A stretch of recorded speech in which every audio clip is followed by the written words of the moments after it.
Bonjour, je vous propose aujourd'hui une nouvelle série de capsules visant à développer vos compétences dans le logiciel Revit de Autodesk. Pour cette nouvelle capsule, on va voir comment ouvrir un nouveau fichier, aller choisir le bon gabarit de départ et placer les unités de mesure appropriées pour le projet qu'on veut entamer.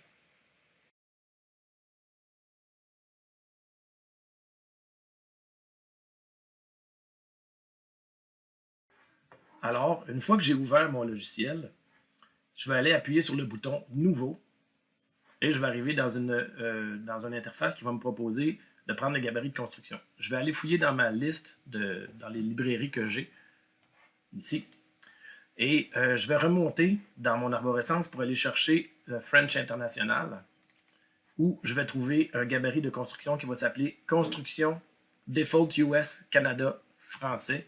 Donc, ça va me permettre d'avoir plus d'objets à l'intérieur de mon fichier qui vont être en français. Les vues, les familles, etc. vont tout être francisés. Alors, je clique là-dessus. Je l'ouvre en tant que projet et non en tant que gabarit. J'arrive sur notre interface de base et le premier truc que je vais aller faire ici, je vais enregistrer sous de façon à pouvoir démarrer l'enregistrement automatique, entre autres. Donc, enregistrer sous, projet, pouvoir renommer mon fichier adéquatement. Fait que lui, je vais l'appeler projet H21, univers 21.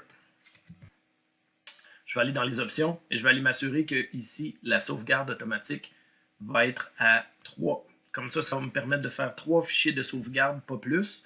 Une fois que je vais arriver au bout de mon 3e fichier de sauvegarde, il va commencer à réenregistrer par-dessus les anciens, de sorte que je ne me retrouve pas avec une collection de fichiers trop volumineuse qui prendrait beaucoup de place dans mon disque dur.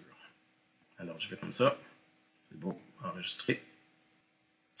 Par la suite, je vais aller dans Gérer. Je vais aller dans Unité, où je pourrais taper tout simplement UN pour aller jouer avec les unités de mesure.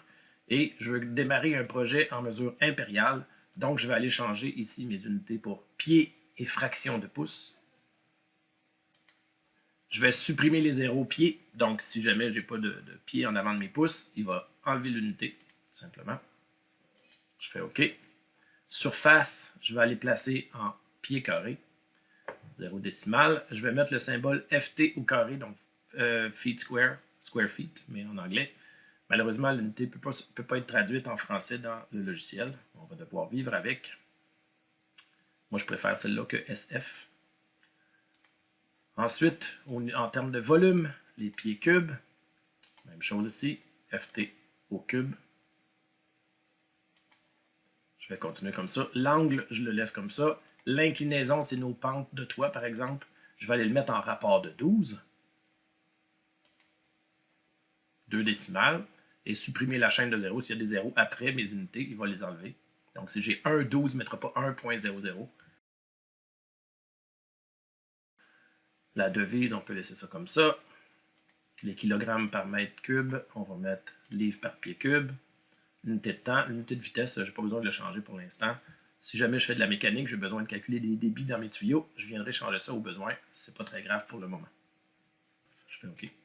Je vais aller changer le regroupement de chiffres pour mettre des blocs de 3 séparés par une virgule, comme on fait au Canada. Et je fais OK. Alors, je serai maintenant prêt à aller placer mes niveaux et aller voir dans la prochaine capsule comment on va faire ça. Merci de votre attention. On se revoit dans une prochaine capsule.